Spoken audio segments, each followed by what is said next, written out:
some of the amazing opportunities that are available on the island here in Puerto Rico that are not available if you do the same type of investing in the mainland. The government is saying, we want those. We want to serve this tourism community. We want to improve our tourism.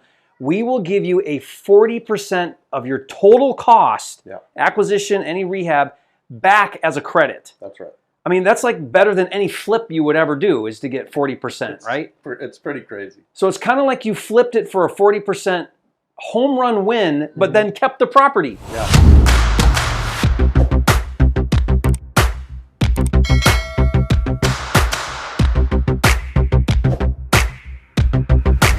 Okay, Robert. Hey, how are you? How are you? It's great to sit down with you, Robert. I've known about you and of you. I've met you a few times so far, but you are, to me, one of the icons when it comes to real estate investing in Puerto Rico. Well, that's very nice of you. Well, thank you. Yeah, I mean, I really feel that because you've done now 100 plus deals, right? I think here in Puerto Rico from Florida. You came here post Hurricane Maria, which was 2017, if you guys don't remember. Devastated the island when that happened. Kind of like set it back to the Stone Ages. You're an investor flipping and buying and doing deals in Orlando, Florida market.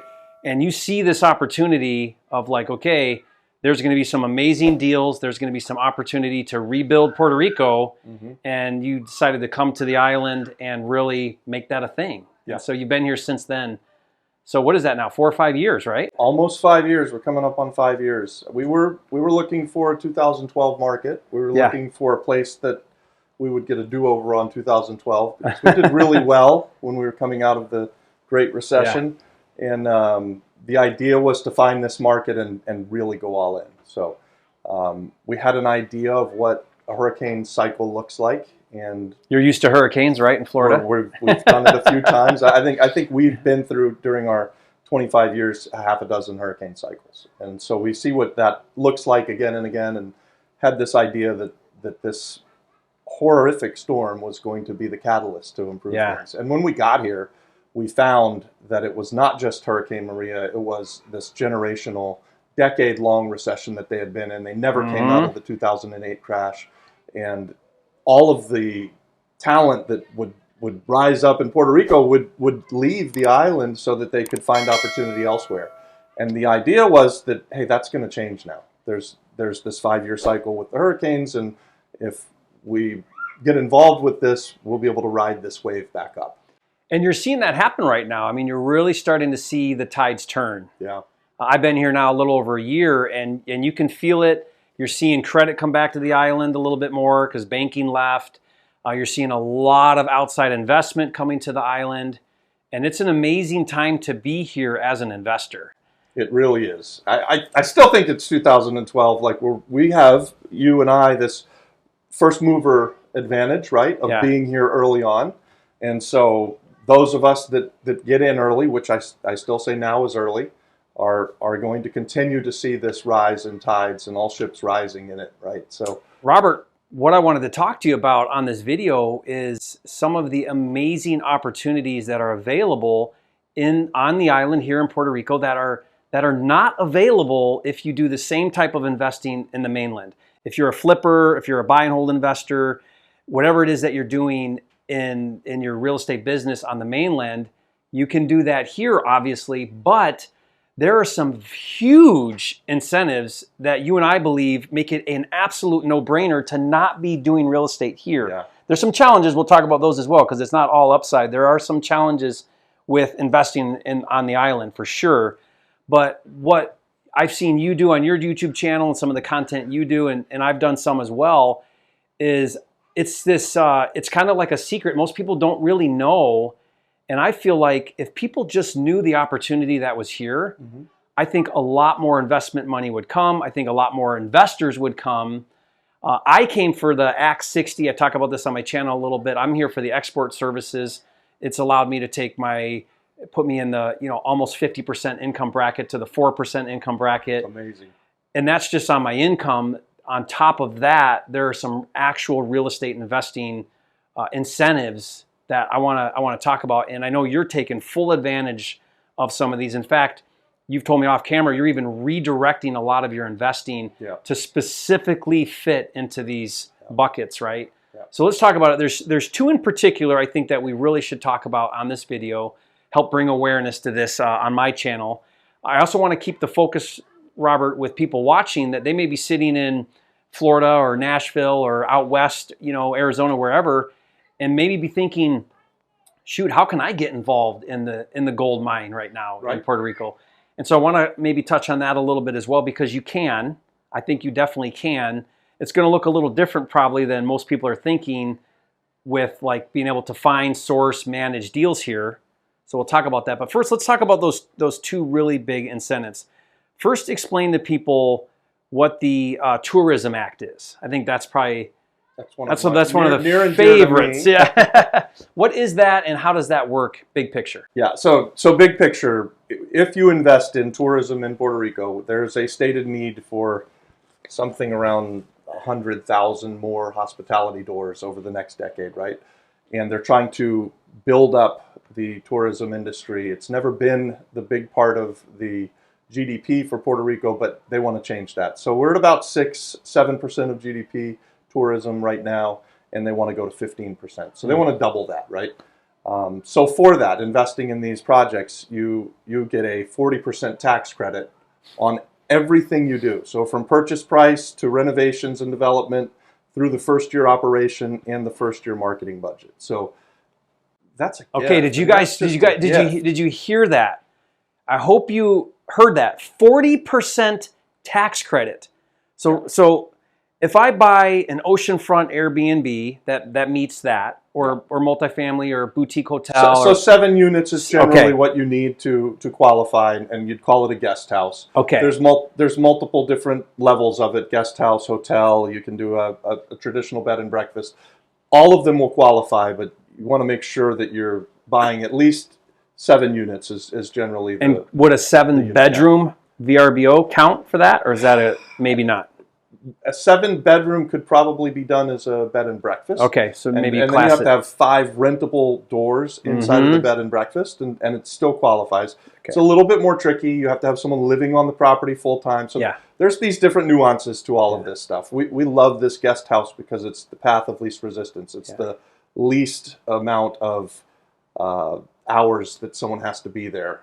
From the smaller one, which the bed and breakfast, 24 hours a day, you have to have someone on staff. And once you get into a hotel, definitely 24 hours a day.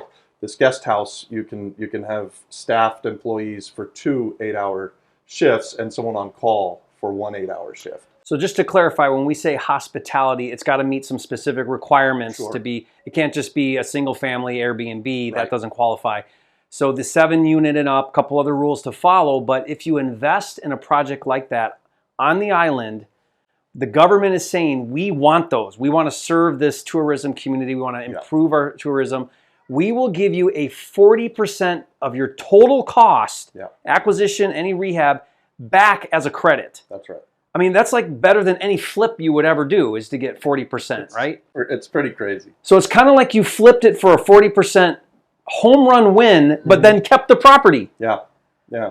And working with the tourism agency here on the island, they're a government agency. They're the best government agency that I've ever dealt with, right? Like, so we'll talk about some of the hard parts of being in Puerto Rico, but working with tourism is not one of them. They bend over backwards for us to help us to qualify. They want you to win. They want us to win. They want, and I've had them come out and they'll say, "Have you thought about this?" You know, they know that I like to invest in upcycled shipping containers, and they'll say, "Have you thought about putting a couple more units over here?" And I'm like, "No, Hector, I didn't even think about that. Thanks, man. Yeah. Okay, well, we'll do that. We'll, and get 40% on that." And it's like, yeah. So there's not all this bureaucracy or foreign government type of thing, barriers or any of that. It's very open to doing this. They are really very open friendly. to doing this. Very friendly. Yeah. So that's exciting. I mean, guys, that alone, just that alone, nothing else, is that alone, for me, is why would I not be doing deals like that? Right. And the demand is here.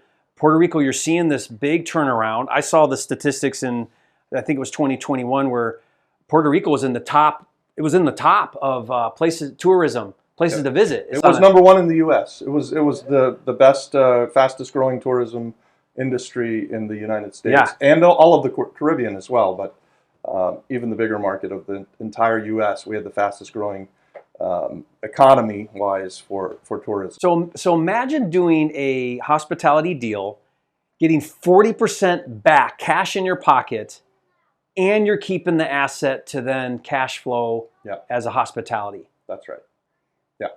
And I mean, and we're not even talking about the fact that the deals that we get blow everything out of the water. That, like, I'm from Florida, so we know tourism. I can't possibly buy the same kind of ROI. Product anywhere near the same ROI. You can't get an not ROI. even come close. Yeah, right? we'll talk on another video about a deal I'm doing with you that's like on paper is a 20 cap deal. Right. I mean, you would not, in your wildest dreams, find that deal for more than a 6 cap in Arizona. 6 would be good. In Orlando, Florida, 6 would be good. Would be amazing. Right? Yeah, probably 2 or 3 cap. Right. At least the last few years, that's what we've seen. So phenomenal deals, massive opportunity, huge tax credits. So that's they used to be called Act 74. They call it now Tourism Act, right? Act 60 Tourism. It's Act 60 Tourism. Okay, now let's talk about opportunity zones. Some people probably listening have heard of that because in the States we have opportunity zones. The challenge with opportunity zone that I've always had is it's been in areas that I don't really want to invest in. Right. What's different about opportunity zone in Puerto Rico? Oh, man. So we talk about this a lot on our small YouTube channel. But the idea of the opportunity zones, it came about so that areas that were in distress would get capital. And for that, the investors would be allowed to take advantage of zero capital gains over a long period of time, right? So a determined investment for a long period of time, you get to basically sell at market value after 10 years. As long as you're invested for at least 10 years, you sell at market value, which means you pay zero capital gains. The idea is hold that asset. They want investors to invest, provide affordable housing. Not flips. Not flip, yeah. So you hold that asset for a 10-year period of time or whatever the rules are, and the government says, because we want you to invest in these lower income areas, revitalize neighborhoods, we'll give you tax incentives, right? That's opportunity zones are in the States. That's correct. Puerto Rico, though, I mean, there's probably just a few pockets in Puerto Rico, right, where you can do opportunity zone? Yeah, so there is 97% of the island. Yeah. Small pockets that you can't do it. I mean, you really have to work hard. You live in one that's probably not an opportunity. There's maybe 2 or 3 places on the whole island. But Dorado, Condado, Palmas. So you're telling me I could be oceanfront and be opportunity zone? That's what I say. You can invest in A+ real estate, oceanfront, inside of an opportunity zone, combine it with an Act 60 and get 40% tax credits. This is only in Puerto Rico. And you don't need a passport or a visa. Right. We're a U.S. territory. Yep. We're on the U.S. dollar. Now, Spanish is a big thing, right? So that's their main language. But do you speak Spanish, Robert? I'm learning. You're learning a little bit. I didn't speak a word when I came. And you're getting by fine. I get by fine, and I have a great teacher, so I'm learning. I can order my coffee really well right now. Yeah, but the point here is we're underneath a U.S. territory, so you can come to the island. You don't need visas and passports. Right. We're on the U.S. dollar. And you can invest and you can combine the two of those if you wanted, right? You can do a hospitality and an opportunity zone. Right. And that's what we're like geared up towards. That's so, all. We're just going for that. Yeah. We are doing some stuff where if we find a great deal in Palmas, we're not going to disregard the low-hanging fruit. We'll still do these deals, but we're really looking for opportunity zones combined with this Act 60 tourism play. And we think that it's, again, the only in Puerto Rico and the best of the best that there is out there. High returns on assets that would otherwise be great deal of a lifetime deals anyway, and de-risk them, and, oh, by the way, live in paradise. I mean, it just doesn't get any better than that, really. So. I mean, I was telling you, my family absolutely loves it here. I mean, we're the oceans, we look at the ocean. Our kids are just thriving here. Yeah. I mean, we homeschool, but our kids are really thriving here. So it's been such a good move for our family and for my business. I'm doing some luxury flips. I've talked a little bit about it on the channel here because there's a demand for luxury here. Mm-hmm. But I'm also very excited to follow in the same path, which is the hospitality inside opportunity zone, and really maximize those returns. Yeah. I mean, essentially, we'll talk about it on another video, but we're putting together a hotel deal that will literally provide income tax-free. Yeah. I'm not going to pay tax on that income. And that's so massive when you start earning money and start paying taxes. Your biggest cost is that tax that you fall into, their tax bracket. You're also saving on property taxes, and you're saving on it's like a 4% corporate tax inside of the Act 60. So it's really like the gift that just keeps giving. And it took us a while as we came to the island. We didn't know anything about any of these acts. We just came here to buy some real estate and live in a beautiful place and meet people. And we were lucky enough that our friends would start to say, "Hey, why aren't you thinking of this? You're buying that one." And every time it was like light bulbs would just start going off. Yeah. And so the island has caused us to pivot several times. And I can remember the first time we bought this magnificent property out in Cabo Rojo. It was a 30-room guest house hotel, and we thought we'd just flip it. We didn't want to operate it. And now, fast forward 4 years later, we're putting it into an opportunity zone. We're going to renovate and then operate. I mean, so we've shifted as a company to kind of lean into what the island will allow. Yeah, you've even mentioned to me that you're selling out of your single families that you invested when you first came here. You bought for next to nothing. Those have all appreciated. Right. So you can recapitalize in more hospitality under Tourism Act and opportunity zones to really get those tax advantages. In fact, so guys, let's now talk about the downside. Yeah. I wish it was all upside. You and I have a major advantage over mainlanders in that we're here. And I always tell people to really do well here, you got to be willing to get a little gritty. You got to roll up your sleeves. You got to get your hands dirty. And why is that? What is the challenge with sourcing, finding deals, and managing projects on the island? Yeah. So it's everything, right? Yeah. Like it's technology. It's a language barrier for some of us. It's employment. It's sourcing materials. It's everything that you have problems with in the States. They get amplified times here 10 on the island.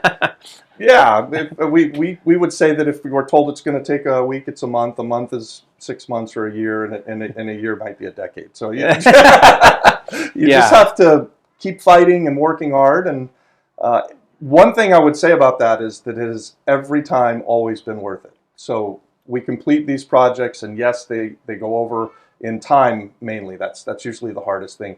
And then with this recent run up in costs of goods and things like that, some things have gotten more expensive. I mean, you're building high-end houses. You're going to experience that and see that. The cost to build these things has skyrocketed. But I can't stress enough that every time it has been worth it, right? Like it's just the spreads. For me, and I suspect for you, real estate, it's all about buying it right. And so Puerto Rico has offered that to us, where if you're willing to get out there and work 12, 15-hour days, and I've heard you talk about driving for dollars.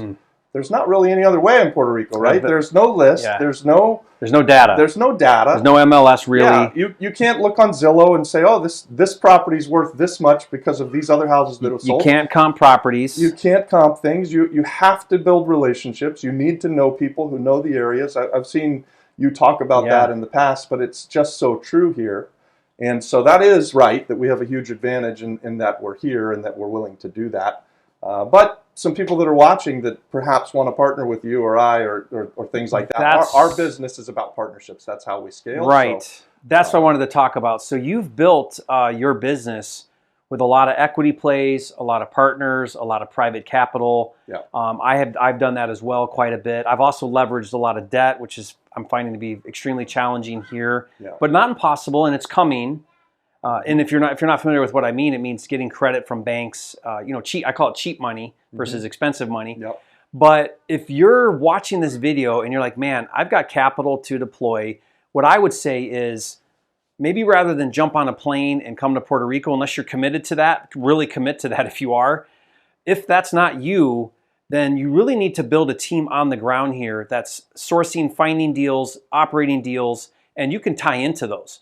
Robert never has too much money. I never have too much money. The more money I have, the more deals I can put together. Yep. So that's what I would say. I would say If you've got some capital and you want to put it to work and you want a phenomenal return and great investments, leave a comment, reach out to me, reach out to Robert. We'd love to sit down and talk to you about how you can get your money to work in Puerto Rico. And there's lots of ways to participate. You can participate low risk with just debt on your money and earn a great return. You can, depending on situate the deal, you could be an equity partner. There's so many different ways to structure deals. Yeah. I guess the point though is, if you see the opportunity that we're seeing and you want to take advantage of the massive tax advantages and the tax credits and everything that's going on in an economy that's really going nowhere but up. We've got nowhere to go here but up. It's all kind of blue skies right now, right? Even with what's going on in the stateside, I believe we've got complete insulation here right now. So I agree with that because we've got the most beautiful beaches. Mm-hmm. It's a place where people want to come. And people have just discovered that Puerto Rico is part of the U.S. I mean, and with the big flu that happened, and they realize now that they can come without a passport. 60% of the people back home don't have a passport, right? So when they're thinking about going to the Caribbean, almost everywhere else you need a passport. Yeah. So Puerto Rico solves that problem for a lot of people. And they do some sweet deals. I just flew our nanny back here from after the summer. I got her ticket from Utah for $250. That's amazing, huh? Yeah. And so not always they're that way, but I mean, the point is it's so easy for tourism to come here. Yeah. That it's, as the islands improves, it's just momentum. Yeah. Because when you go to Old San Juan and you see everything getting fixed up, more people are going to be coming. Yeah. So anyway, I hope you guys catch the vision of that. Thank you, Robert, for talking, big picture. Definitely, you've got tax strategists. I've got tax strategists and lawyers to really help us structure these deals the right way. Yeah. We're going to do another video, so watch for it, where Robert and I are going to talk specifically about a deal that we're right in the middle of putting together and how exciting that is. We're going to talk about the way we structure that deal, why it's so phenomenal, more than anything, just to give you an idea of the types of deals you can do and the types of structures you can do. But one of the things, Robert, I just absolutely love about real estate, just real estate in general, is whatever creative thing you can think of, whatever you can come up with, and you can explain it to somebody and put it on paper, you can do it. That's right. There's nothing you really can't do. Yeah. Whatever you can think of that makes sense, you can do.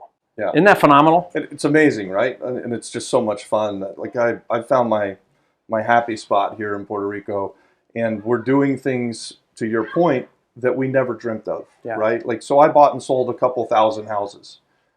It's not that much fun anymore, right? Yeah. But give me a brand new hotel on the ocean in Rincon. Yeah. I'm digging it, man. You're excited. I'm really liking it. Yeah. I'm liking that I'm becoming an operator, that my business is moving in that direction, and we play Monopoly for a living, right? We bought a few houses, and now we just buy hotels. Isn't that fun? It's super fun. Yeah. All right, well, thank you, Robert. Guys, I'm going to put Robert's YouTube channel. I love the content, Robert. I'm actually a subscriber and a fan and a watcher of your videos. So I watch your videos. Thanks. Robert does a lot of videos about specifically Puerto Rico. He does some other videos, but a lot of videos about Puerto Rico investing. You do a lot of interviews with key people on the island. You walk through on some of your projects and deals. Mm-hmm. So if you guys want an even better idea, a bigger picture of what it's like doing real estate, be sure to check out Robert's channel. I'll put the link also in the description below. But seriously, if you're looking to really get involved on the island, reach out to me, reach out to Robert. We'd love to talk to you about opportunities here and get your money working for you in an amazing place. That's right. Thanks a lot, Jerry. Yeah, thank you. And guys, if you haven't, be sure to subscribe to the channel, and we'll see you on the next video.